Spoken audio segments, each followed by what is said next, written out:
modèle de production-consommation qui est en cours depuis, je dirais, depuis la moitié du 19e siècle, donc depuis le début de la révolution industrielle, est essentiellement linéaire. Pourquoi linéaire? C'est qu'on extrait les ressources, on les transforme sous forme de produits qu'on distribue, qu'on consomme et malheureusement qu'on jette en fin de cycle.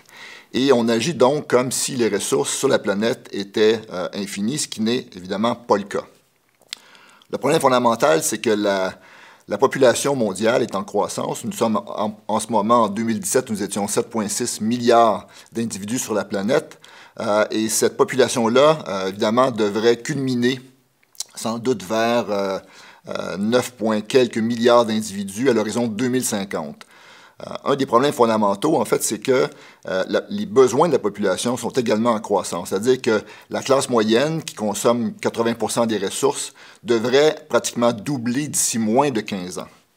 Or, comme les ressources sont fixes et que la demande pour ces ressources est en croissance, ça mène forcément à des problèmes de rareté de certaines ressources, rareté qui devrait, au fil du temps, évidemment, s'accélérer. Un autre problème, c'est que à chaque étape de transformation, de consommation, de distribution de nos produits, il y a des pertes. Donc, on génère des déchets, on génère de la pollution dans l'environnement, et ce modèle, donc, de production, consommation linéaire, évidemment, n'est absolument pas inscrit dans une logique de développement durable. Depuis 1970 jusqu'à aujourd'hui, l'extraction de ressources naturelles a pratiquement quadruplé, passant de 22 milliards de tonnes de ressources à près de 85 milliards de tonnes de ressources aujourd'hui, en 2019. Un des problèmes fondamentaux, en fait, c'est qu'il y aurait moins de 10% de ces ressources prélevées, en fait, qui seraient circularisées. C'est-à-dire que, donc, il y aurait plus de 90% des ressources qui seraient soit perdues sous forme de déchets, soit sous forme de pollution dans l'environnement, soit stockées de manière improductive dans des entrepôts, dans des placards. Si bien que pour répondre aux besoins de cette population en croissance, il faut extraire de plus en plus de ressources qui sont de moins en moins concentrées dans la croûte terrestre, donc qui exigent de plus en plus d'énergie, en fait, pour aller les prélever. On dit qu'actuellement, on surconsommerait les ressources dites renouvelables, c'est-à-dire qu'à chaque année, on prélèverait davantage que ce que la planète peut régénérer sur l'espace d'une année. En 2018, le jour du dépassement, donc le jour où on a prélevé tout ce que la planète peut régénérer en ressources renouvelables sur une période d'une année, était le 1er août dernier, et malheureusement, d'une année à l'autre, cette date se rapproche de plus en plus du début de l'année. Si bien qu'on consommerait en ce moment l'équivalent de 1,7 planète Terre en ressources renouvelables.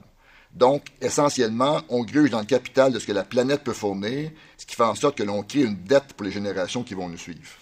Un autre phénomène préoccupant, en fait, c'est le fait que la consommation annuelle de ressources par capita a aussi augmenté de façon dramatique depuis les années 80, passant de 9,1 tonnes de ressources par habitant à près de 12 tonnes de ressources par habitant au tournant des années 2018. Bien, évidemment, les chiffres peuvent varier d'une étude à l'autre, mais en résumé, non seulement la consommation par personne ou par capita augmente, mais le fait que la population aussi s'achemine de 7 à 9 milliards d'individus à l'horizon de 2050 va faire en sorte que la pression sur les ressources va être de plus en plus importante. En somme, le modèle d'économie linéaire dans lequel on se trouve depuis environ 170 ans est fondé sur un postulat à l'effet que les ressources disponibles sont infinies, ce qui n'est évidemment pas le cas, dans un contexte où la population est en forte croissance et que les besoins de cette population-là, depuis l'ère industrielle, sont également en forte croissance. Donc, on a un problème de plus en plus criant d'adéquation entre les ressources disponibles et les besoins de cette population en croissance.